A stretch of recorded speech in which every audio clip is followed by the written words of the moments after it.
Good afternoon, everyone. I'm Ed Yim, President and CEO of American Composers Orchestra, and I'm so happy that you're joining us for this chapter of Connecting ACO Community. We have an incredible pair of artists joining us today, MONICA ELLIS and Karena Ingram. But before we welcome them to the broadcast studio, I just have a few tips and a few thank yous to say. First of all, we think that if you have a pair of headphones, that the experience has proven to be a little better and enhanced if you can plug your headphones in, whether you have a fancy schmancy set or you have, like some basic iPod earphones or whatever. So we'll give you a few minutes to look for those and plug those in. I also want to remind everyone that there is a chat function. You have to be logged into YouTube, I think, in order to participate in the chat, but we really hope that you do that because it's been a place where people have shared reactions to the pieces, have been able to applaud virtually, interact with each other. We hope actually that you might tell us where you're logging in from. I see our former board member, Tony Crema, is tuning in from Philadelphia on headphones, so he is following all the instructions. Thanks, Tony. I have to thank the incredible ACO staff and the incredible team at Jensen Artists, Christina, Maggie, Alid, our whole staff, Jade, Aiden, Stephanie, Derek Bermel, our artistic director, Lindsay. This has been a team effort all the way around. And it's been really nice for us to have this project to work on during this time and keep sticking to our mission of supporting American composers and supporting performers and listeners who love them. So thank you to all those people. And lastly, before we bring on MONICA and Karina, I want to say that Connecting ACO Community is supported by lead gifts from our dear friends Augusta Gross and Les Samuels, and the NYC COVID-19 Response and Impact Fund at the New York Community Trust. So we are thrilled and grateful for their support.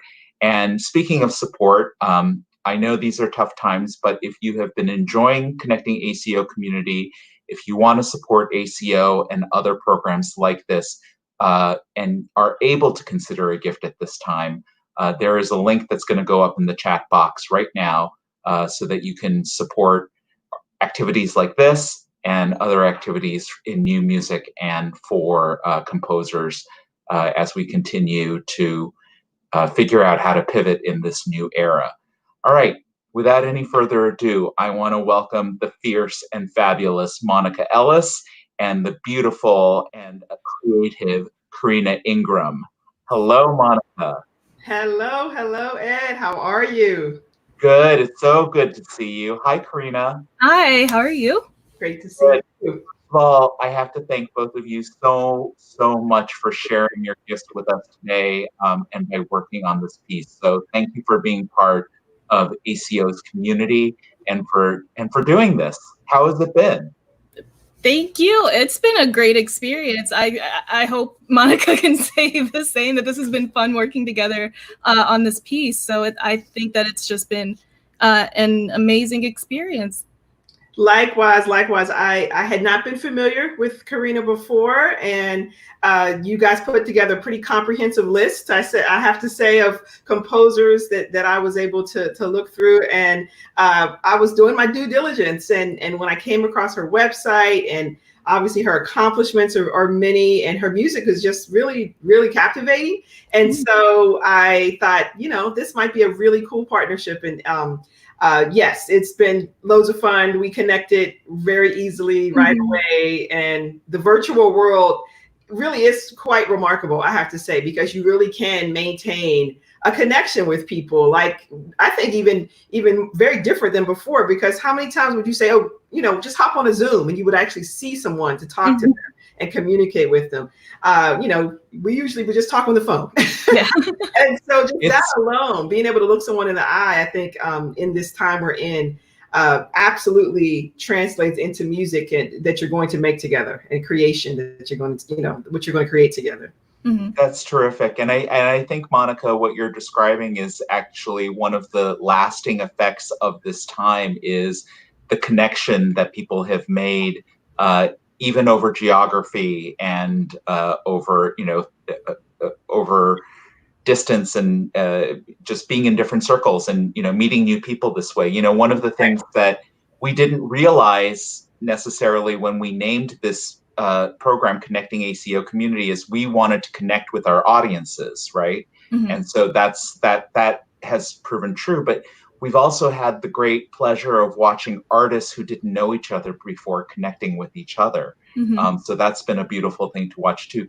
Tell us a little bit about what about Karina's music attracted you to her as an artist? Well, I kind of felt like, you look at it, you can see a piece of music. Well, before we even got to this piece, because once I actually saw this, you can look at a piece of music and know kind of instinctually as a performer that it has something. Just looking at it, just the way it's crafted, you can see the choices that the composer makes, the details that are put into it. So that right there made me know that this is going to be a great piece. But before that, I think it was the idea that you could hear it and kind of feel a visceral reaction to it. There was we keep coming back to this word connection, but it's like, okay, there's a pull there somewhere that makes me want to just hear more, makes me want to listen to it a little bit more intensely.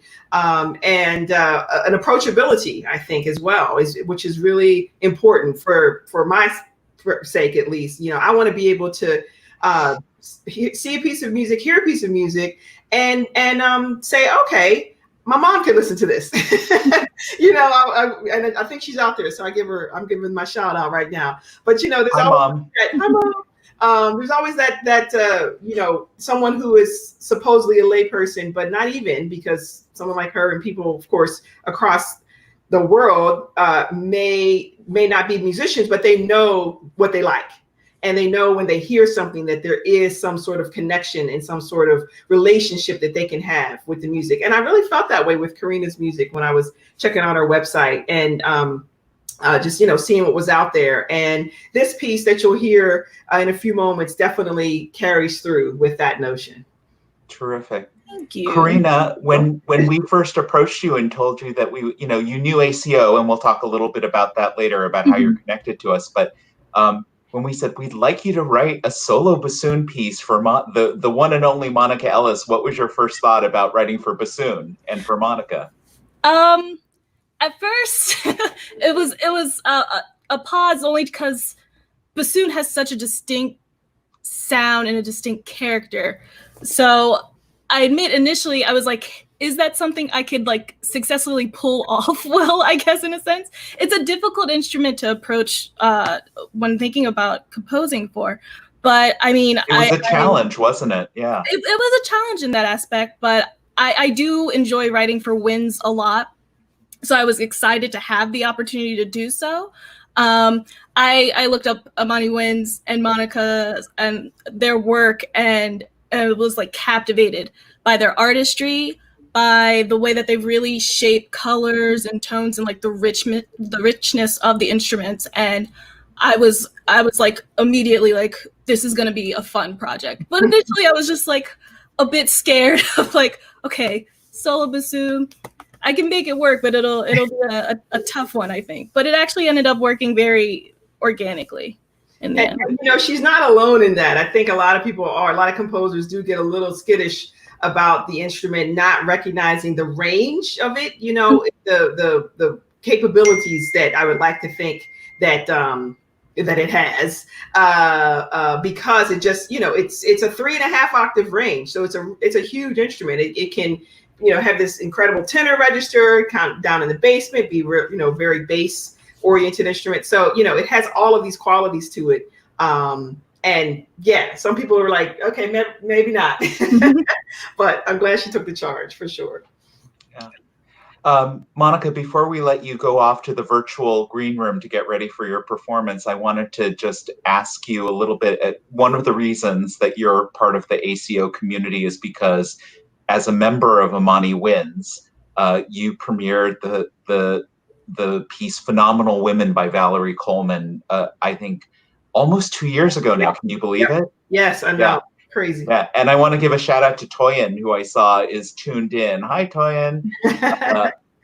Who is your colleague in Imani Wins. Can you tell us a little bit about what that experience was like creating that piece by Valerie, who used to be in Imani Wins? Right. But this concerto for wind quintet and orchestra, what was that like? That's right. Yes. Man, anytime I get the chance to talk about it, I'm always honored, and I love to speak about the piece. Of course, I love Valerie's music. Her music has been the catalyst for Imani Wins for our entire career. And it was bittersweet that she decided to leave the group and go on to incredible other things, just like right before we played it. But at the same time, it was beautiful to still connect with her as the composer of the piece. And it was actually Brandon George, our flutist, our present flutist. It was one of his first gigs, I have to say. So like the stage of Carnegie Hall, no less. No big deal. No big deal. Just a little thing.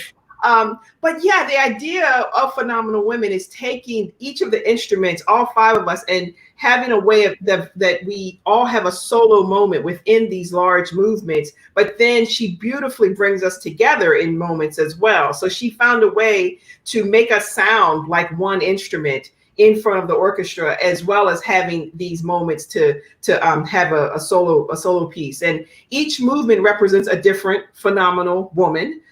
We've got Maya Angelou, we've got Serena Williams, we've got Katherine Johnson, one of the hidden figures. Michelle Obama, have to have her. She even dedicates a movement to Flint, Michigan, the plight of Flint, Michigan, and even to the women of the migrant communities and women and families really that have been suffering at our borders. And that's the flute movement, as a matter of fact, one of the most gorgeous pieces that you ever hear. So, in typical Valerie fashion, she goes all in and really goes after a true message. It's very timely. It's very powerful.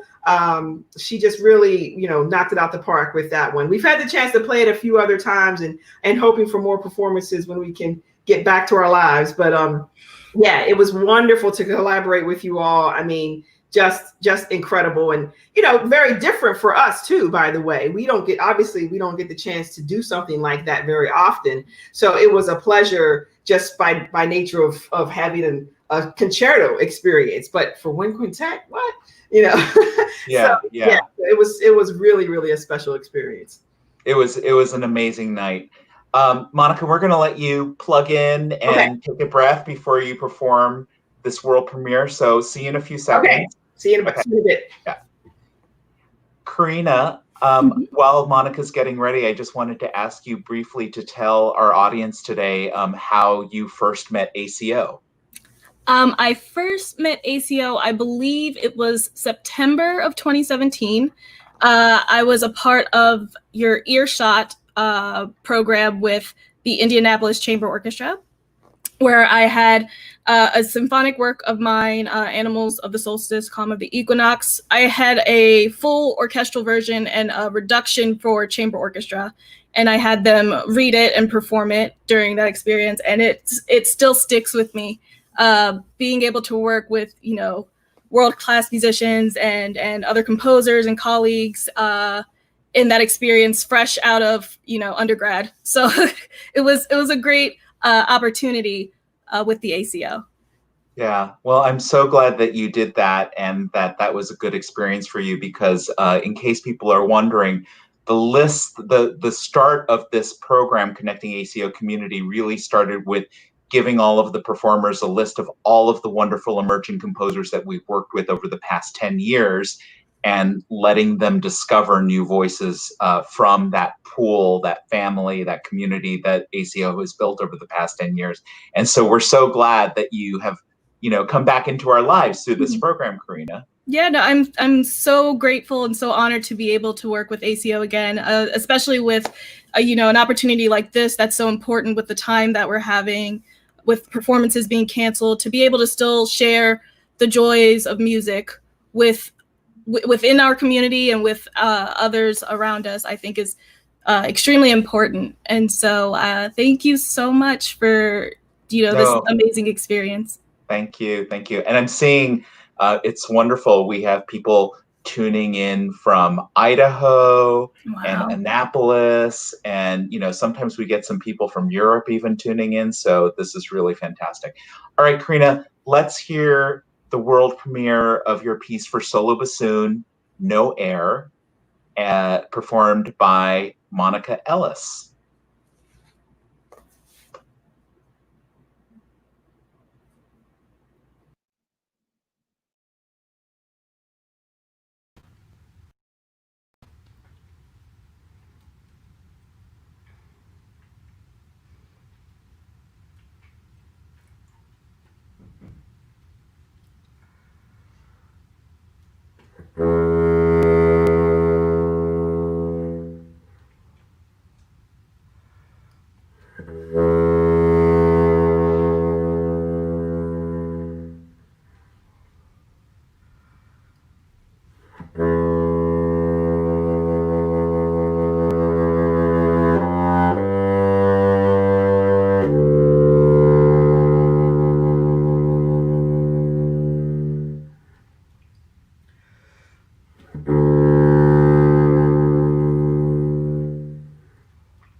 Thank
you. Thank you. Thank you. Thank you. Wow. I think, Karina, for you to have packed in so much emotion and color into a short work for solo instrument is quite an achievement. Thank you. Yes. Thank you. Yes. I appreciate that. I would agree. Yes, it does. It goes through takes you through some stuff, right? Yeah, it's a heavy. Karina, tell us a little bit about, I prefer to let a listener and our audience experience a piece before we talk about the piece, just so that they can come to it fresh. But tell us about some of the emotions and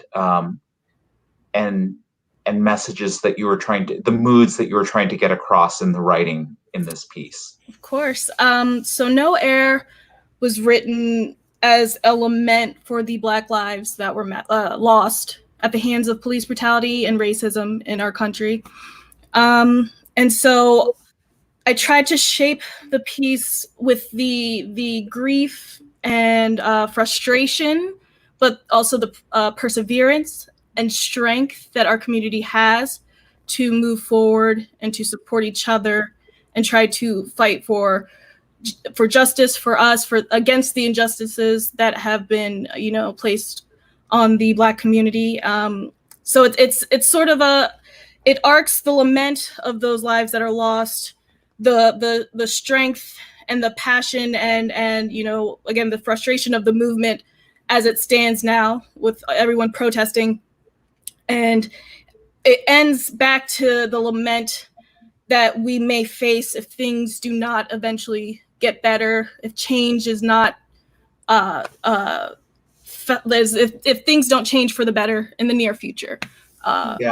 Unfortunately, even from George Floyd's murder, there have been more deaths at the hands of police brutality, and so it's unfortunately very cyclical.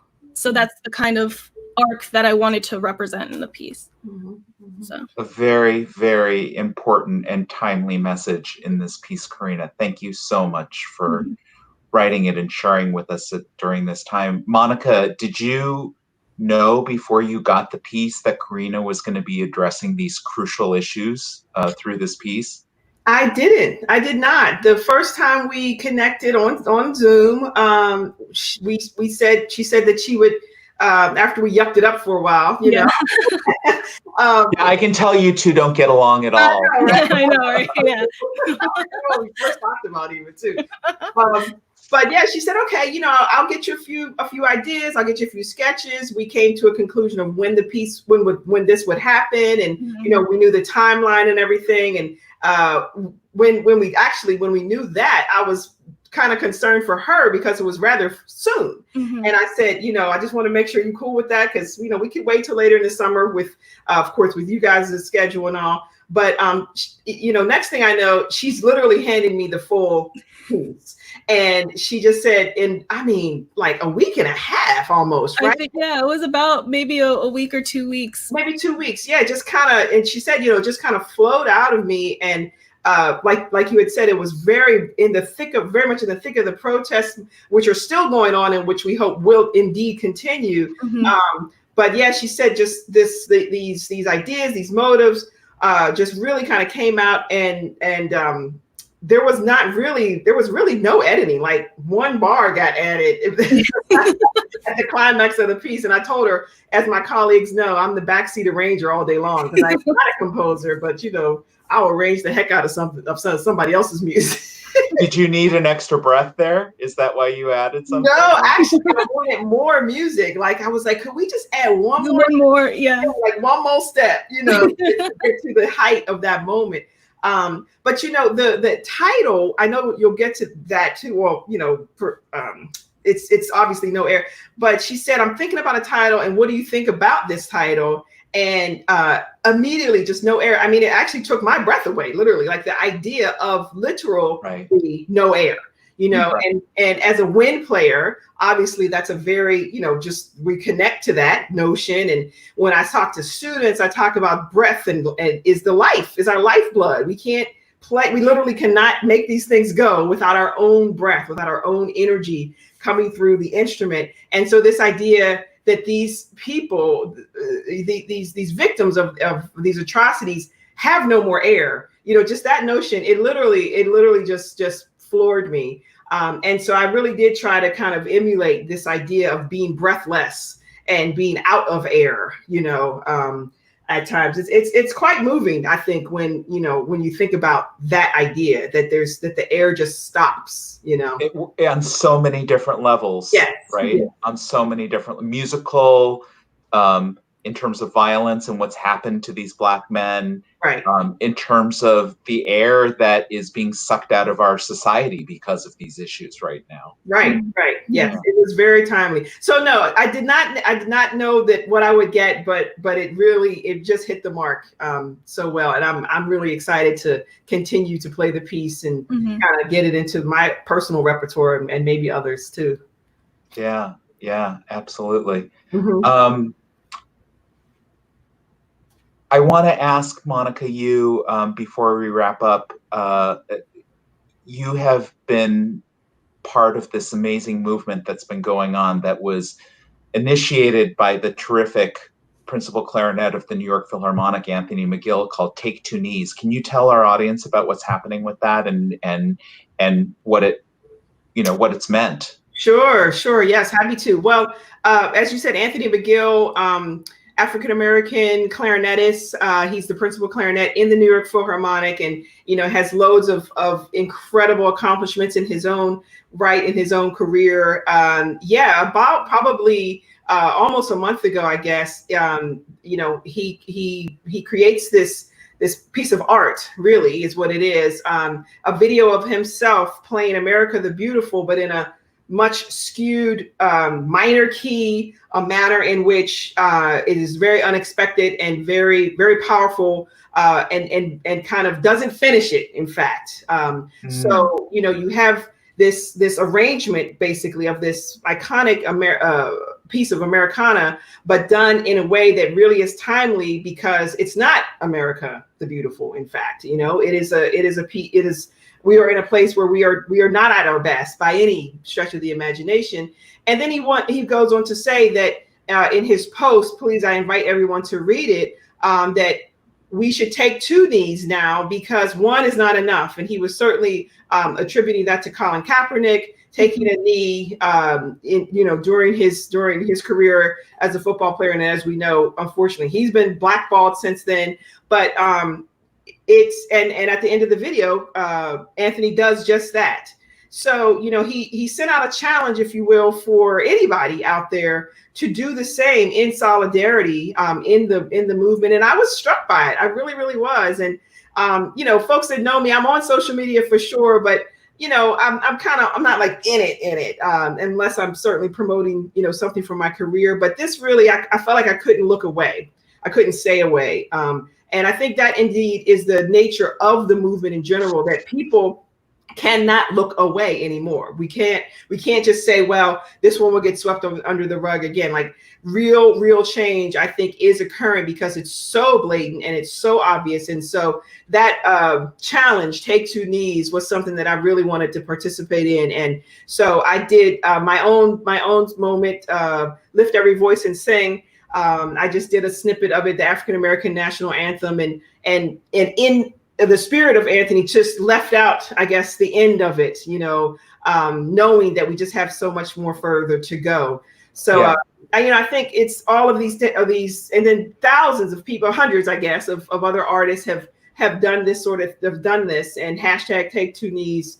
And so I think it really, really connected with a lot of people. And, he's now been in countless articles and videos. He and I have been on a couple of panels together. So, we're doing a lot now, but I take it as an honor to speak on behalf of this. I'm by no means an expert, but, certainly, and Karina, of course, we're, 2 Black women in the classical music field that are doing our thing and trying to make our way. Our voice has to be heard, and so if we can take this platform to talk about the atrocities that are happening out there, I gladly do so. Yeah. Yeah. Well, thank you for.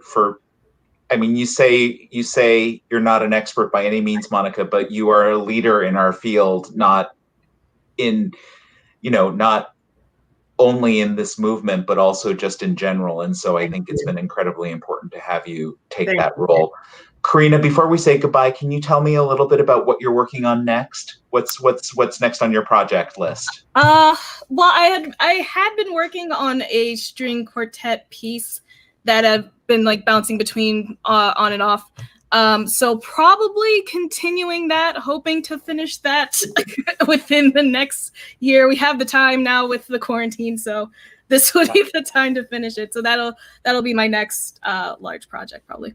That's exciting. Are you writing it for any string quartet in particular at the moment? No. It was kind of a spur of inspiration kind of thing. I had taken a short break from writing, and so it was just like a way to, get chops back up before, and then it turned into a fully fleshed out thing that I now will actually try to compose. So. Terrific.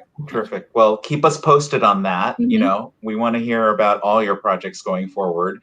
And thank you both so much again for taking part in this project and for delivering such a powerful piece and such a terrific performance. Monica and Karina, thank you. Thank you. Thank you guys for making all of this happen. It's really a special platform that you're doing. It's been amazing artists and composers that have come through the series. So yes. Not bad, huh? Oh, I should say this is number 10 actually in Connecting It. So we've reached a milestone of sorts. All right.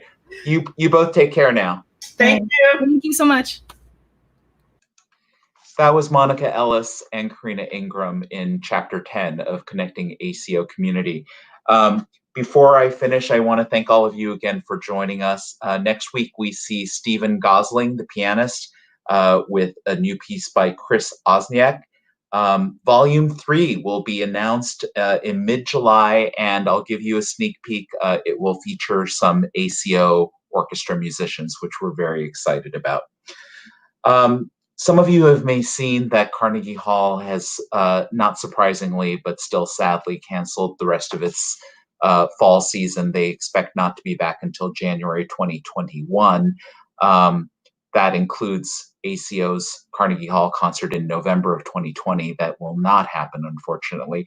We remain hopeful that our April 2021 concert at Carnegie Hall, featuring the fabulous violinist Jennifer Coe, and that our ACO readings for emerging composers, a program that Karina was a part of, will still take place in April and June of 2021, and a special project that will be announced soon. We hope all those things will remain on our schedule. They're all scheduled for the late spring of 2021, and we hope that circumstances will evolve enough by then for us to have a big burst of spring creativity and celebration in return to public concert life. In any case, we will continue to work to finding creative and dynamic ways to share the voices of American composers, the performers who realize their vision, and with all of you. Again, if you'd like to support ACO for projects like Connecting ACO Community, in our work with emerging composers, in our education programs, there's going to be a link in the chat box one more time if you are able to do so. But in any case, we're glad that you are here with us.